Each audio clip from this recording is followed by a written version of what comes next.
Hi everyone, Ryan here from Fight Game Analysis, and today we are going to be talking about the fight that just wrapped up between Jermell Charlo and Castano. But before we jump into that, if you've been enjoying the content, please go ahead and click on the like button and also subscribe to the channel. Really appreciate your support. Man, what a fight. Look, it is not all the time that we get a fight that lives up to the hype that we think it's going to be.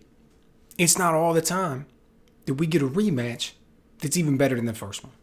But that is exactly what we got here tonight. Man, this was the fight for all the belts at 154 pounds. And then it absolutely delivered. It wasn't anticlimactic in any way, shape, or form. Hats off to both men. Both came out there and put on a very good performance. But, of course, the real true congratulations goes to the man who walked away with the victory, man who is able to hold all four belts, Jermell Charlo.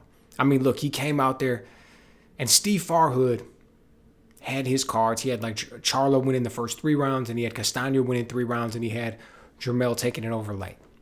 And, I can't really argue with that. But when you look at it, you may think that it was a little more clear-cut than it really was. You may think the rounds were a little bit more decisive for the winner than they really were. Like, that was a close fight all the way through. Other than maybe like the first round. The first round you came out and you immediately saw Charlo make adjustments. You immediately saw him make improvements from the first fight. That first fight, we saw him win in the middle of the ring. We saw him lose anytime he went up against the ropes. Castano was able to trap him against there, apply the pressure, put it on him. Right? More nuance than that, but just being real general, broad strokes, that's what we saw in the first fight. Immediately in this first round, we saw Charlo up his work rate. We saw him work the jab and keep Castano where he wanted. We saw him keep his back off of the ropes. Man, that was huge. That was huge. That was exactly the type of thing that we needed to see him do. Then as the fight went on, we saw Castano start to be able to close the distance. We saw Charlo landing counter shots by the 5th round. Dude, he was heating up. Both guys were doing great work. Charlo's landing good left hooks. Charlo's landing them right hands and controlling with the jab. Castano's coming in with right hands over the top. He's able to get by that point, the distance is closing. He's able to get Charlo against the ropes. He's able to do good work there. It was good all the way around. Great stuff from both men. And then by the end, we saw exactly what we knew was always a decisive nod in Charlo's favor. We always knew he had the power. We always knew that when he shows up, he's always got that one hitter quitter, right? He's always got that one punch power, and he delivered it in the 10th.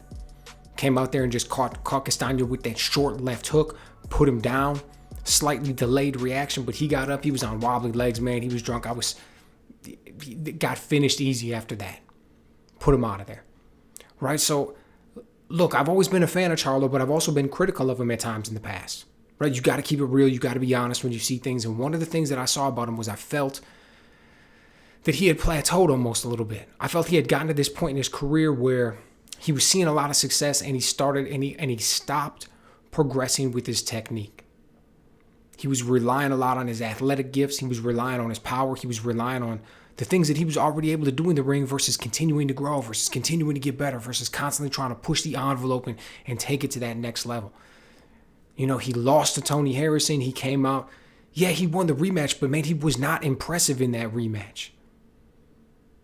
He lost a lot of rounds. Tony Harrison, I felt like, kind of gave it away in some of the things that he was doing. Charlo was able to catch him with that shot and get him out of there. But not an impressive performance by any stretch of the imagination. Then he comes out here and gets this draw with Castano. I'm like, okay, man, let's see what's going to happen now. Let's see where he's going to go with it. Man, he showed up. You can tell that he worked hard in this training camp. You can tell that he was focused. The energy level was completely different. He immediately came out and established a higher work rate. Averaged like 37, 38 punches, per round going into this fight. Immediately up that to like 50 or a little bit over 50. Because he knew that was one of the things that Castano was taking advantage of. He knew that was one of the things that was working against him. Being a little bit too selective with his shots. Great accuracy, great power, great ability to do things with those punches. But if you're not throwing enough of them out there, there's just certain things that you're not going to be able to do. There's certain things that your opponent's going to be able to do if your hands aren't busy. Charlo made that adjustment. Man, so awesome stuff. Great work from him. Again, Hats off to both men who came with good performances, but it was Charlo who made the real adjustments. He was the one who was able to capitalize on the opportunity, land that great work, and eventually put his man away. So, anytime in the 4-belt era, if you're snatching up all 4 belts, that's impressive. Due to all the politics in boxing and mandatories and this and that and the backs and forths and the different promoters and who people are working with, that's not something that we see all the time. But he was able to go in there and get it done, so that's a great thing. So, the sky's the limit for him. Let me know what you guys think. Were you as impressed in this fight as I was? Did you think Castano really had a chance to get it done? Did you like the work that he was doing? And what do you think is going to be next for Charlo? Let me know what you guys think.